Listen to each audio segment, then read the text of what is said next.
తెలంగాణ రాష్ట్రంలో బీసీలకు రిజర్వేషన్లు రావటం బీజేపీ ఆకాంక్ష అని, పార్టీ ఎల్లప్పుడూ బీసీల వెంటే ఉంటుందని ఆ పార్టీ నేత మల్కాజ్గిరి ఎంపీ ఈటెల రాజేందర్ స్పష్టం చేశారు. బీసీ రిజర్వేషన్ల కోసం ఎక్కడికి రమ్మన్నా సిద్ధంగా ఉన్నామని ఆయన అన్నారు. తమిళనాడులో ఈ రిజర్వేషన్లు విజయవంతమయ్యాయని, అక్కడ అధ్యయనం చేయాలని గతంలో తాను చాలాసార్లు సూచించానని గుర్తు చేశారు. దేశంలో జనాభా ప్రతిపాదికన రిజర్వేషన్లు కలిగినవి షెడ్యూల్డ్ ట్రైబల్, షెడ్యూల్డ్ క్యాస్ట్ అని, వారి జనాభా ఎంత ఉంటే అంత శాతం రిజర్వేషన్ ఇవ్వాల్సిందేనని అన్నారు. ఈశాన్య రాష్ట్రాల్లో 90% మంది ఉంటే 90% రిజర్వేషన్లు ఉన్నాయని, అది రాజ్యాంగం కల్పించిన హక్కు అని పేర్కొన్నారు. ఇప్పటికైనా కాంగ్రెస్ పార్టీ తప్పు తెలుసుకుని క్షమాపణ చెప్పి వెంటనే ఎన్నికలు జరిపించాలని డిమాండ్ చేశారు. ఆరోగ్యం, విద్యతో పాటు వివిధ శాఖల్లో ఉన్న చిన్న ఉద్యోగులకు వేతనాలు చెల్లించాలని డిమాండ్ చేశారు. అలాగే పదవి విరమణ పొందిన ఉద్యోగులకు అదే రోజు చెక్కులు అందజేస్తామని చెప్పినా హామీ నెరవేరలేదని అన్నారు.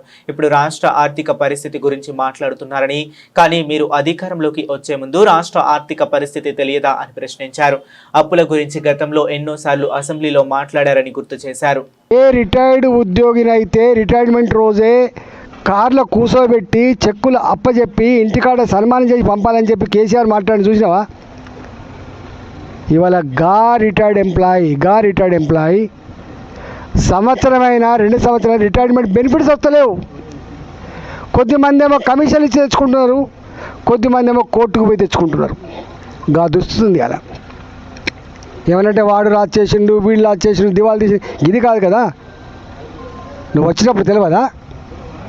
రాష్ట్ర ఆర్థిక పరిస్థితి మీద మీరే కదా శాసనసభలో మాట్లాడింది, అనేక సందర్భాలు మాట్లాడింది. మీరు తెలిసే కదా మీరు హామీలు ఇచ్చింది.